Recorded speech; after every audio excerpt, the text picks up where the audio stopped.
அன்புக்குரிய மாணவர்கள் அனைவரையும் மற்றுமொரு கடந்த கால வினாத்தாள் மீட்டும் வகுப்பில் சந்திப்பதில் மிக்க மகிழ்ச்சி அடைகின்றோம். அன்பார்ந்த மாணவர்களே, இன்றைய தினம் 43 இலக்கமிடப்பட்ட சித்திரக்கலை பாடத்தின் கடந்த ஆண்டு, அதாவது 2023 கல்வி ஆண்டின் இடம்பெற்ற வினாத்தாள் தொடர்பாக எமது கவனத்தை செலுத்தப் போகின்றோம். வாருங்கள் பாடத்திற்குள் நுழையலாம். எமது சேனலை இதுவரை சப்ஸ்கிரைப் செய்யாதவர்கள் எமது சேனலை சப்ஸ்கிரைப் செய்து கொள்ளுமாறு வேண்டுகின்றேன். அது மட்டுமல்லாமல் இந்த அறிவை உங்கள் நண்பர்களுக்கு ஷேர் செய்வதன் ஊடாக இன்னும் பலருக்கு இந்த அறிவை கொண்டு சேர்ப்பிக்க முடியும் என்று கூறி நாம் இந்த பாடத்துக்குள் நுழையலாம். அன்பார்ந்த மாணவர்களே, கடந்த கால வினாத்தாள் மீட்டலில் முதலாவது இடம்பெற்றிருக்கின்ற படம் உங்களுக்கு நன்கு பரிச்சயமான ஒரு படம். உங்களுக்கு தெரியும், முதலாவது பகுதி அதிகமாக ஈழத்துடைய இலங்கை கலை வரலாற்றோடு தொடர்பான ஏதாவது ஒரு கலை படைப்புகள் இடம்பெறுவது வழமை. அந்த வகையில் இப்பொழுது திரையில் தோன்றுகின்ற இந்த படம் தொடர்பாக உங்கள் அவதானத்தை செலுத்துங்கள். இது கடந்த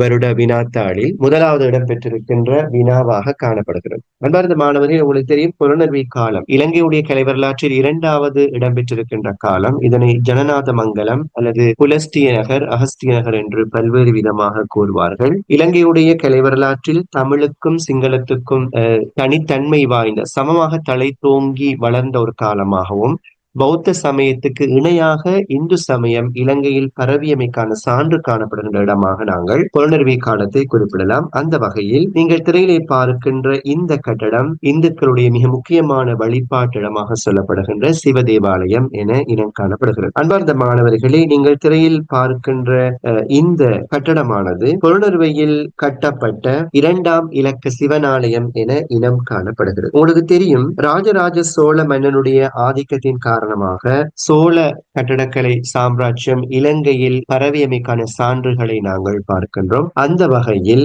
வானவ மாதேவி ஈஸ்வரமுடையாள் என்ற தன்னுடைய மனைவியின் நினைவாக கட்டப்பட்ட ஆலயமாக இது கருதப்படுகின்றது. ஏனைய ஆலயங்களைப் போல இல்லாமல் கட்டட அமைப்பை கொண்டு காணப்படுகின்ற இது அளவில் மட்டும் வேறுபட்டு காணப்படுகிறது. குறிப்பாக மண்டபம், கற்பக்கிரகம், இடைமண்டபம் என்ற நிலை அமைப்பை இது கொண்டிருப்பதை நாங்கள் பார்க்கலாம். முழுக்க முழுக்க கருங்கல்லை ஊடகமாக கொண்டு மிக நுணுக்கமான முறையில் கருங்கல் தகடுகளால் நிர்மாணிக்கப்பட்டுள்ள இந்த ஆலயம் சோழ கட்டடக்கலை பண்பை வெளிப்படுத்தி காட்டுகின்றது. தற்பொழுது இது உயர்வான நிலையில் காணப்படுகின்ற ஒரு ஆலயமாகவும், தொடர்ந்தும் பூஜை வழிபாடுகள் மேற்கொள்ளுகின்ற ஒரு ஆலயமாகவும், இங்கே கருவறையில் பிரதான மூல தெய்வமாகிய சிவலிங்க வழிபாடு இன்றும் காணப்படுகிறது. அன்றைய காலத்துடைய சைவ சமயம் தலை தோங்கியமைக்கான ஒரு ஆதாரமாக நாங்கள் இதனை எடுத்துக்கொள்ள முடியும். இங்கு சற்று உயரமாக வெளித்தள்ளிய பகுதியை கொண்ட அதிஷ்டானம் மீது அமைக்கப்பட்டுள்ள இங்கே வெளிச்சுவர்கள் தூண் வடிவ அமைப்பை கொண்டு காணப்படுவது மிக முக்கியமாக காணப்படுகிறது. மேலே உங்களுக்கு தெரியும், எண்கோண வடிவமான அந்த கெடிகே என்று சொல்லுவோம், புடைப்பாக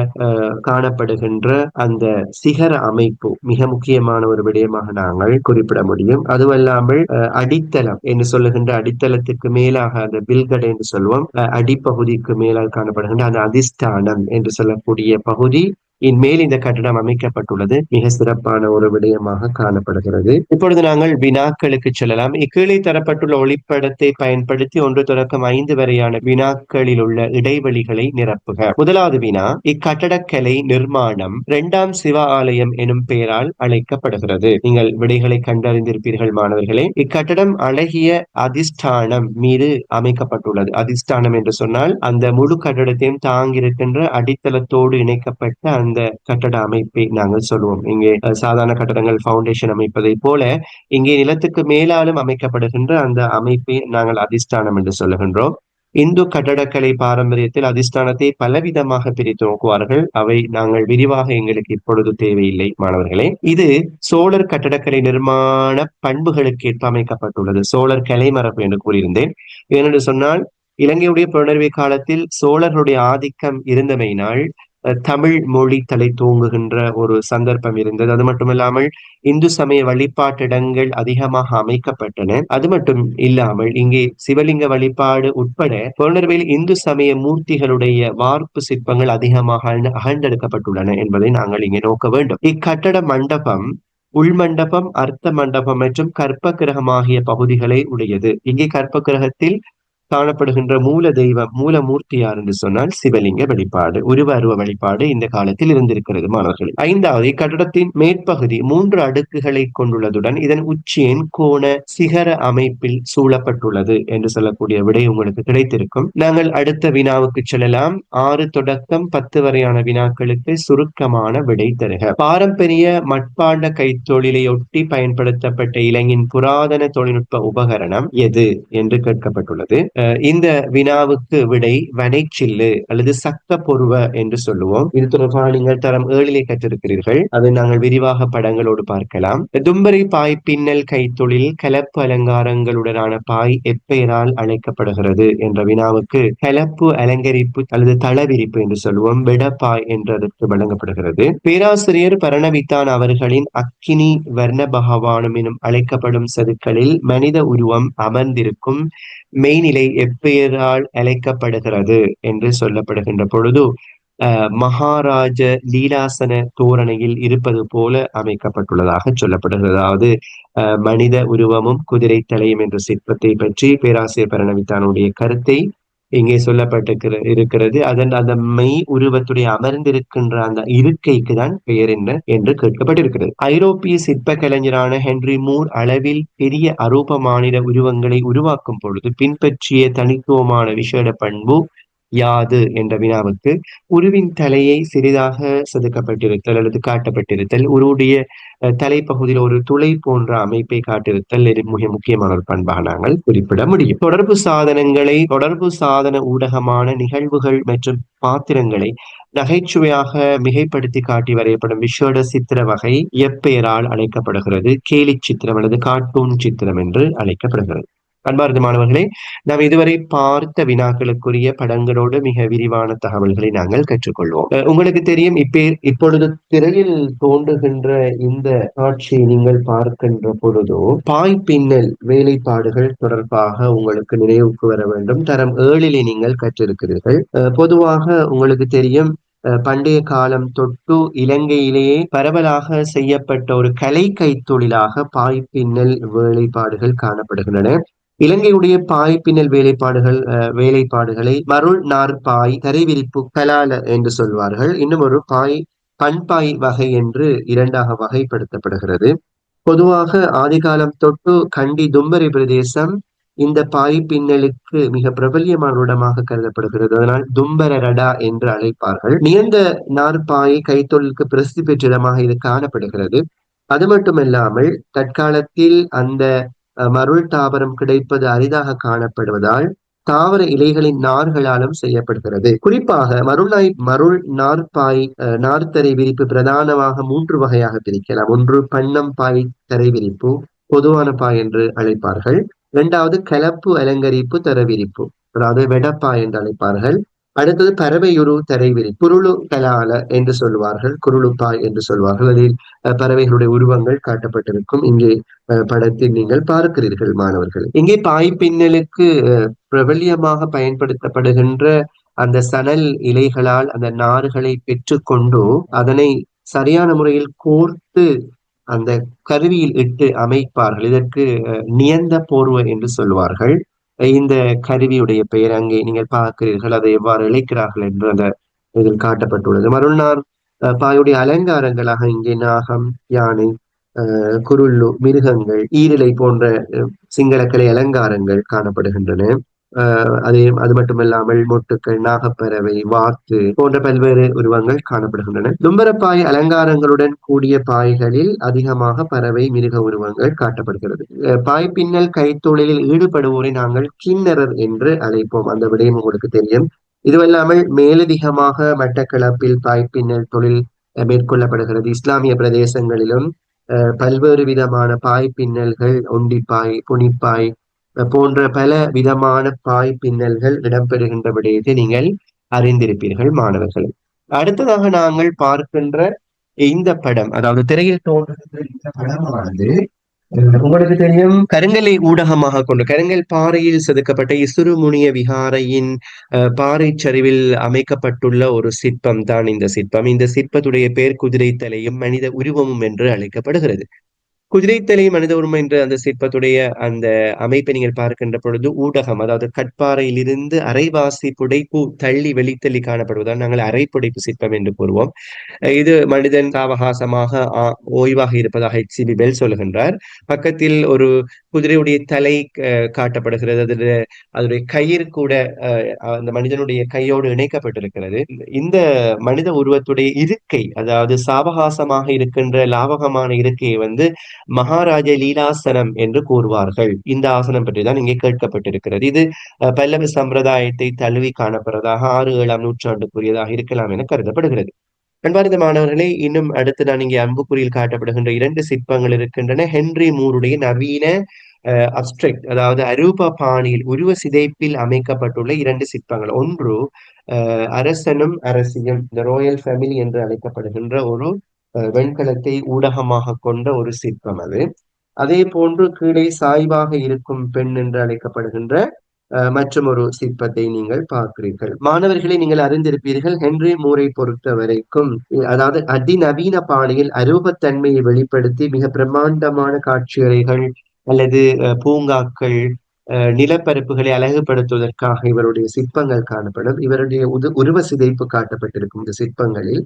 அதுல அவருடைய தலைகள் சிறு பகுதியாகவும், அந்த தலைகளில் ஒரு சிறு துளை மூலமாக கண்களை காட்டுவதற்கு முயற்சி எடுத்திருப்பது மிக முக்கியமான ஒரு பண்பாக நாங்கள் கருதக்கூடியதாக இருக்கிறது. வெண்கலத்தை ஊடகமாக கொண்ட சிற்பமாக காணப்படுகிறது.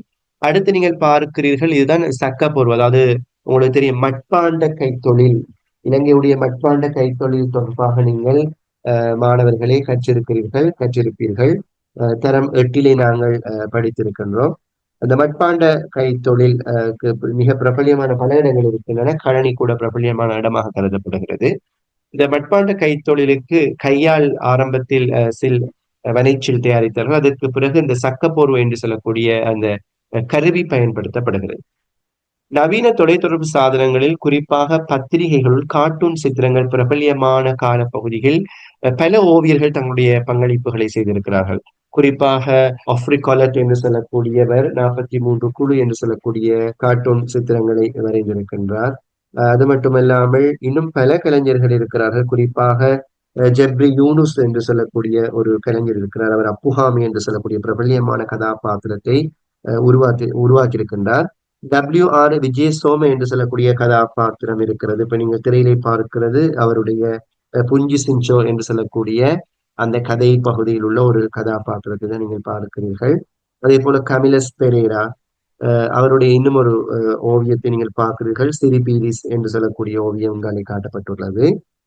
அதே போன்று பல ஓவியர்கள் பங்களிப்பு செய்திருக்கிறார்கள் நவீன கார்ட்டூன் சித்திரக்கலைகளுக்கு. 11 தொடக்கம் 15 வரையான வினாக்களுக்கு சரியான விடையின் கீழ் கோடிடுக என்ற வினாவுக்கு நாங்கள் இப்பொழுது வந்திருக்கின்றோம். இங்கே 11வது வினா, காவட்கல் நிர்மாணிப்பின் ஆரம்ப நோக்கம் கைப்பிடி சுவருக்கு ஆதாரமாக பயன்படுத்தப்படுவதாகும் என்று சொல்லக்கூடிய ஒரு பகுதியை நாங்கள் இங்கே சேர்க்கலாம்.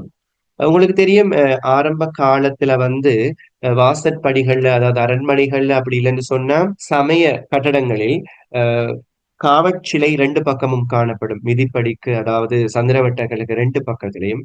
இது கலைநயமான காவற்சிலை. அனுராதபுரம் ராணி மாளிகையில் காணப்படுகின்ற சிறந்த காவற்சிலையாக ரத்ன பிரசாத கருதப்படுகிறது.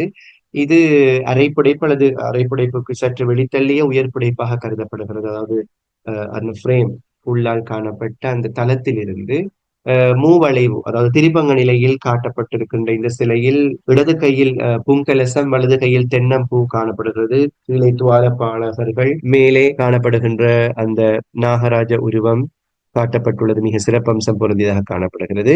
அடுத்து 12வது வினா, ரஃபேல் சென்சியோ கலைஞனின் எதன்ஸ் பள்ளி என்ற ஓவியம் காணப்படுவது ஸ்டென்சா டெல்லா நெச்சுரா எனும் கட்டிடத்திலாகும். இது வத்திக்கானில் காணப்படுகின்ற. அடுத்ததாக, தூபாராம தூபியின் பாதுகாப்பிற்காக வட்டதாகிய அமைத்த அரசன். தரம் 6 நீங்கள் தூபிகளை பற்றி கற்றிருக்கிறீர்கள். அந்த வகையில் பௌத்தர்களுடைய வழிபாட்டு இடமாக மிக முக்கியமாக சொல்லப்படுகின்ற இந்த தூபிகள் என்ற பகுதியின் மூலமாக நீங்கள் இதனை கற்றிருக்கிறீர்கள்.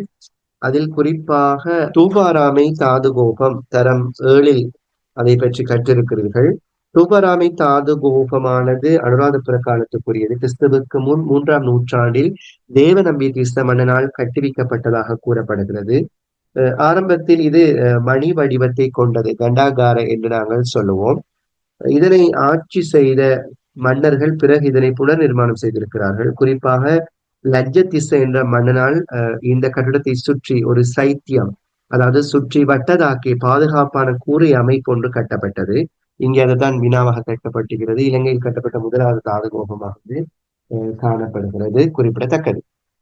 அடுத்ததாக கலாநிதி ஆனந்தகுமார சுவாமியின் கருத்திற்கமைய சீகிரியா ஓவியங்களில் சித்தரிக்கப்படுவோர் தேவ கன்னியர்கள், அப்சரா ஆவார்கள் என குறிப்பிடப்பட்டுள்ளது.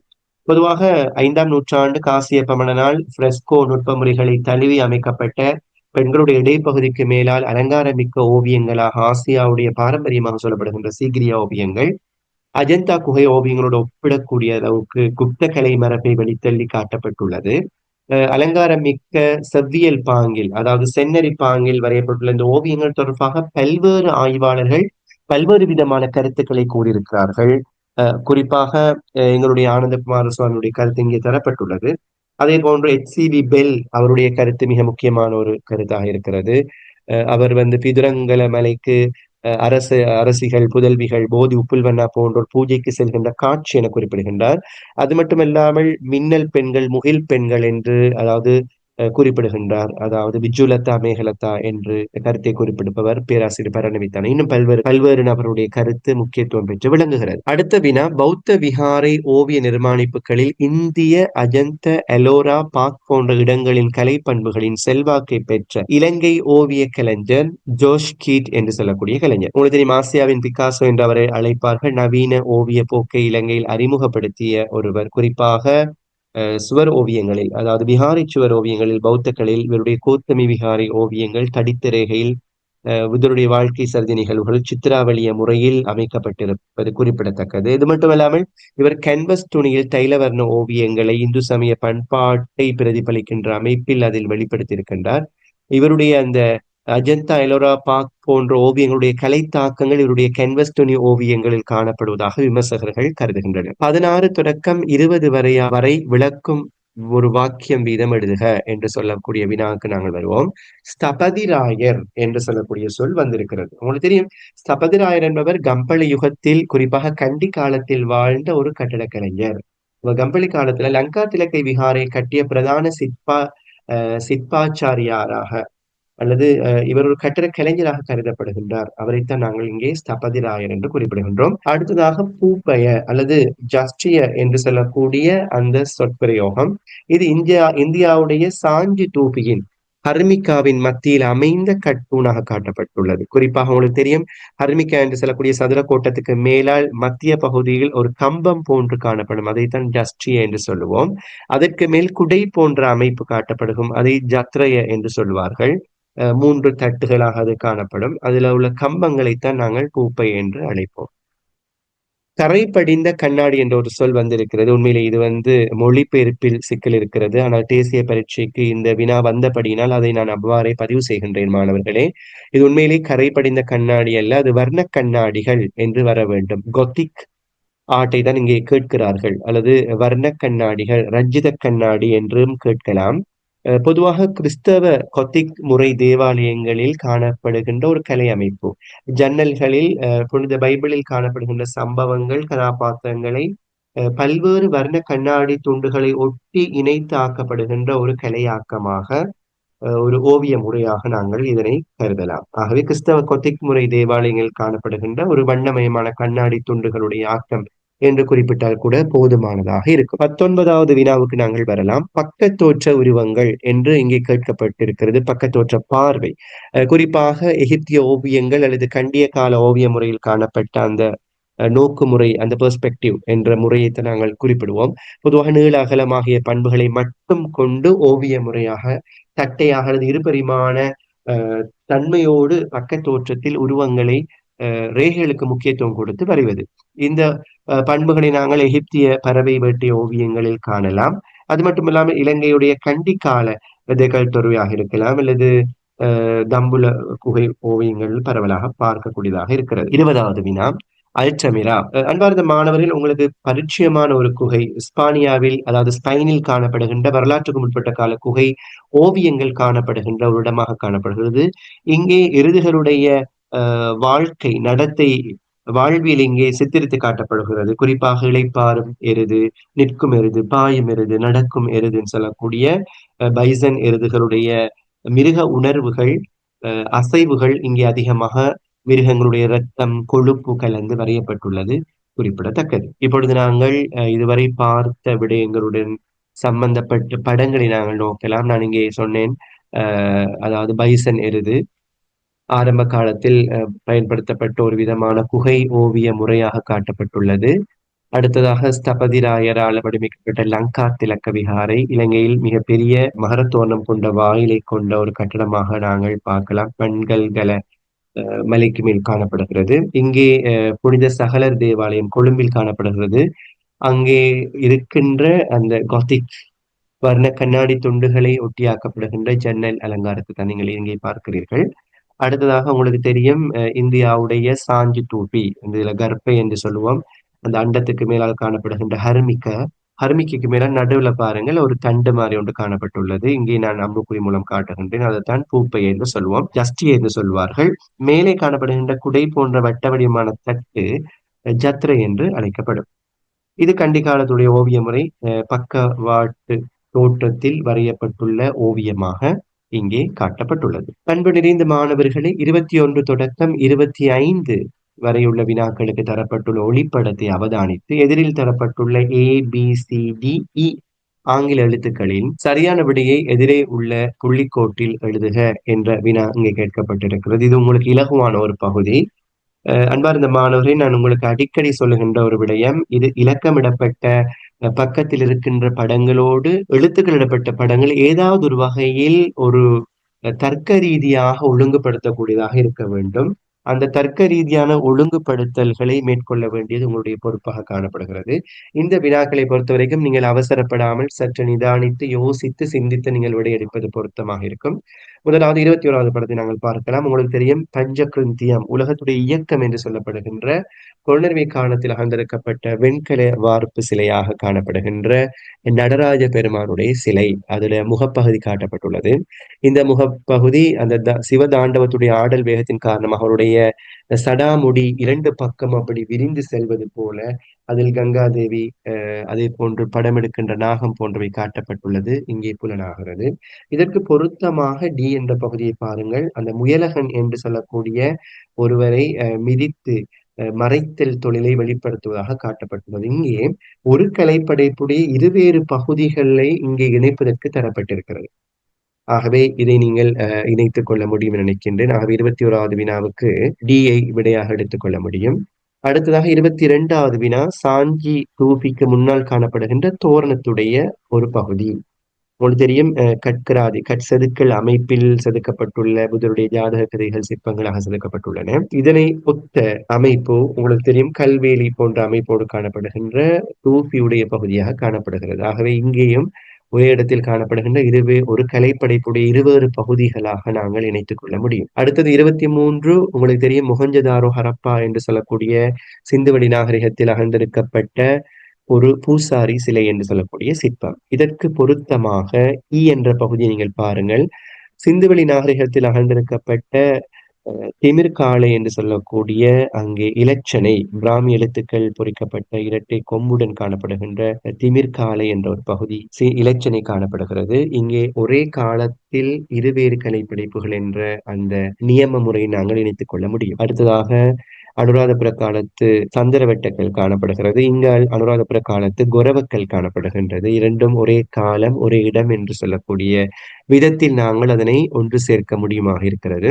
அடுத்ததாக மயிரன் சிலை அல்லது பரிதிவட்டம் வீசுபவன் சிலை என்று சொல்லக்கூடிய கிரேக்க சிலை. இது வைட் மார்பிள் என்று சொல்லக்கூடிய வெண்பளிங்கு கலை ஊடகமாக கொண்டிருக்கிறது. சி என்ற படைப்பும் உங்களுக்கு தெரியும், நீங்கள் அறிந்திருப்பீர்கள். வைட் மார்பிள் என்று சொல்லக்கூடிய வெண்பளிங்கை ஊடகமாக கொண்டு கிரேக்கத்தில் அமைக்கப்பட்ட லெக்கூன் சிலை.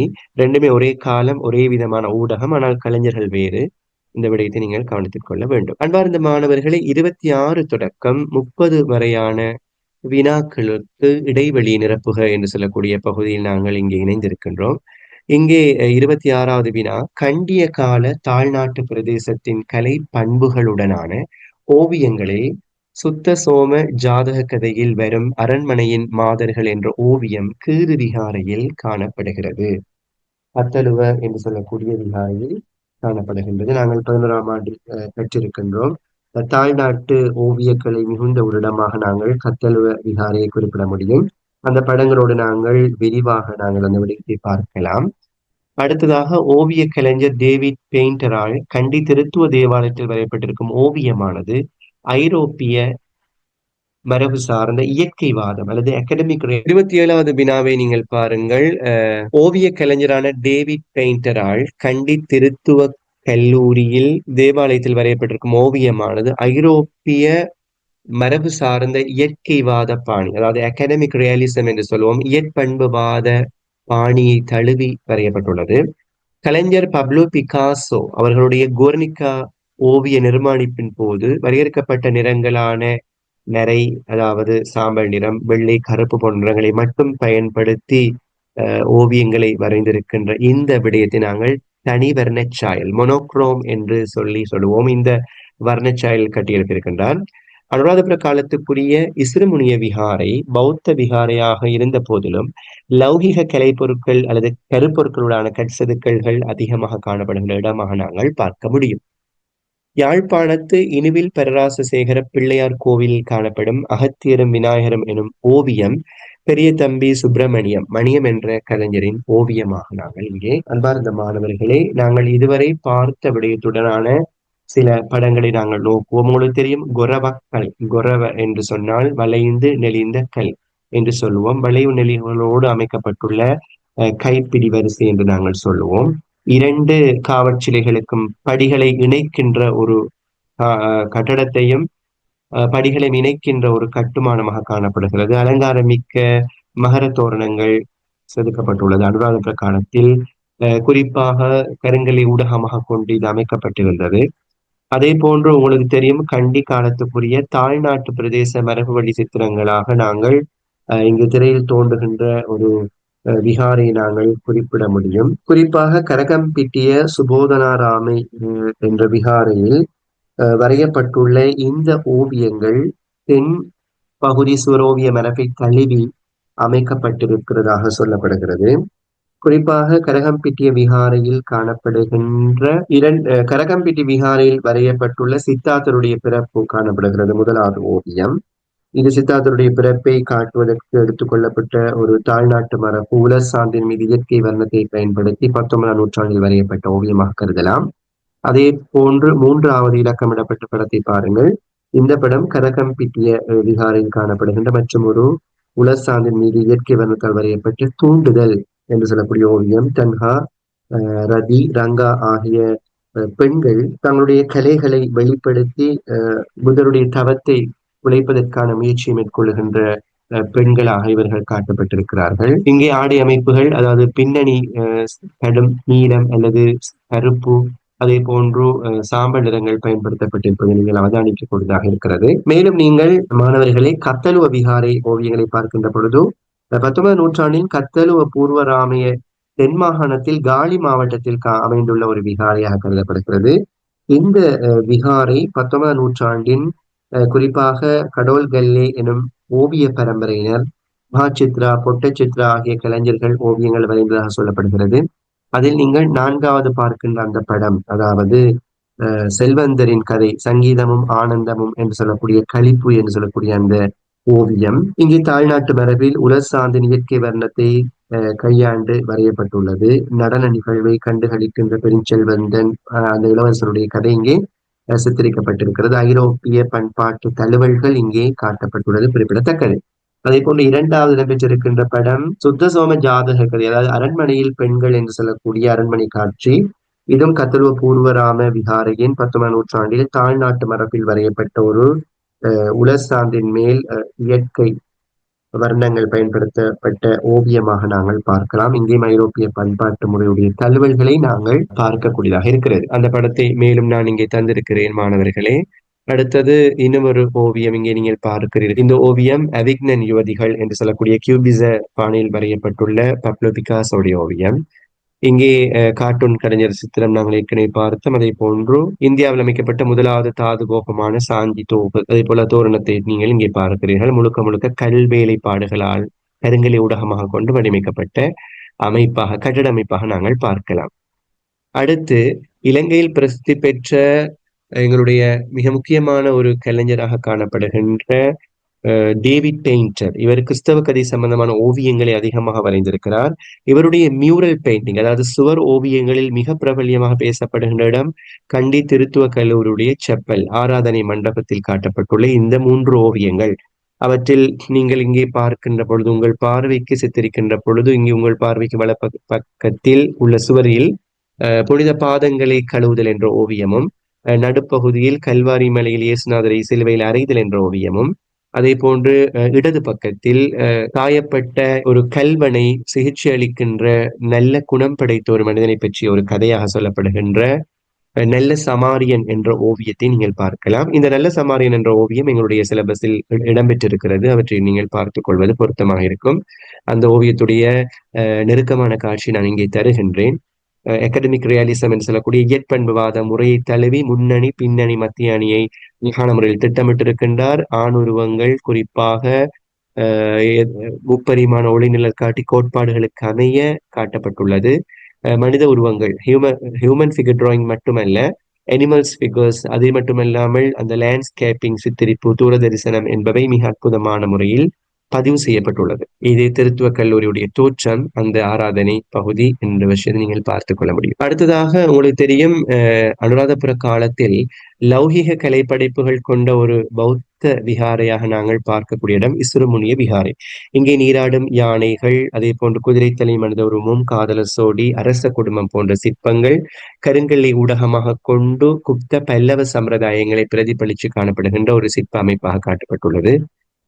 அடுத்ததாக மாணவர்களே, யாழ்ப்பாணத்து ஓவியராக இருக்கின்ற பெரிய தம்பி சுப்பிரமணியம், மணியம் என்று அழைக்கப்படுகின்ற இவருடைய ஓவியத்தை நாங்கள் பார்க்கின்றோம். இணுவில் பரராசசேகர பிள்ளையார் கோவிலில் வரையப்பட்டுள்ள அகத்தியரம் விநாயகரம் என்று சொல்லக்கூடிய ஒரு புராண கதை ஒன்றை தழுவி அணிவிக்கப்பட்ட ஒரு ஓவியம். அது மட்டுமில்லாமல் வள்ளியை யானை துரத்துதல் என்று சொல்லக்கூடிய மற்றும் ஒரு சம்பவம் வரையப்பட்டுள்ளது. உங்களுக்கு தெரியும், இதில் சூப்பர் எம்போஸ் முறை அமைக்கப்பட்டுள்ளது. எனாமல் வர்ணத்தை இங்கே பிரகாசமான நிறப்பாவனை காட்டப்பட்டுள்ளது. அதே போல மாயவாத பண்புகளுடைய இயல்பு காட்டப்பட்டுள்ளது. இல்லுஸ்ட்ரேஷன் என்று சொல்வோம். கலண்டர் ஓவியங்களுடைய பண்புகள் இதில் காட்டப்பட்டுள்ள விதம் காட்டப்பட்டிருக்கிறது. அடுத்ததாக நாங்கள் இந்த வினாக்களுக்குள் செல்லலாம் மாணவர்களே.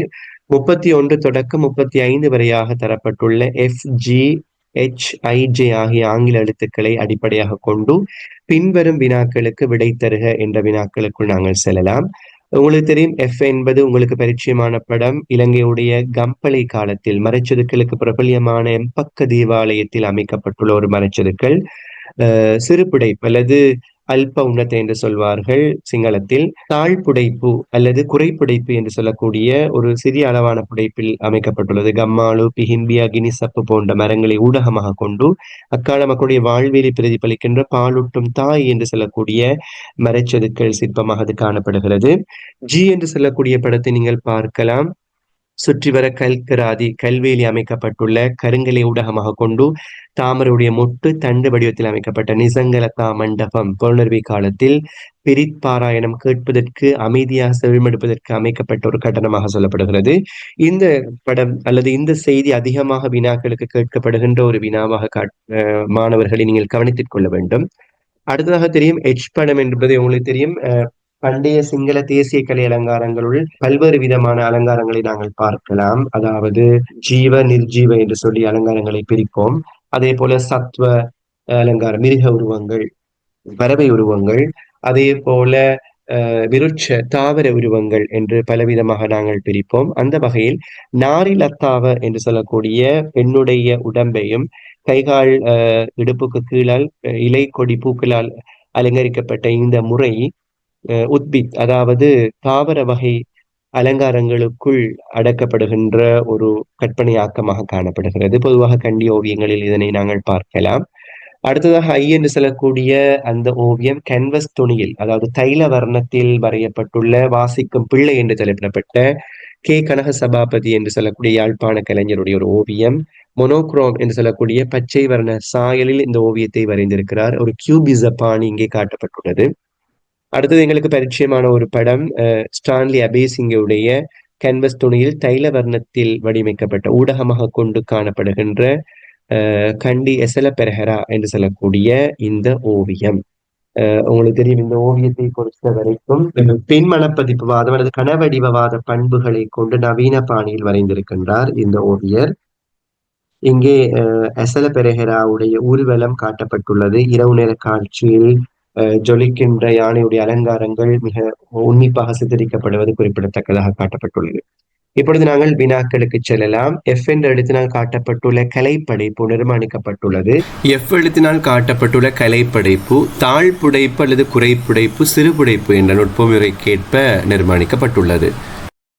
ஜி எழுத்தினால் காட்டப்பட்டுள்ள லயத்திற்கு அமைவான தூண்களுடன் கூடிய கற்களினால் அமைந்த மண்டபத்தை சுற்றி கட்டகடு வேலி, கல்வேலி, கற்கராதி அமைக்கப்பட்டுள்ளது. ஏதாவது ஒருபடி குறிப்பிட்டால் போதுமானதாக இருக்கும்.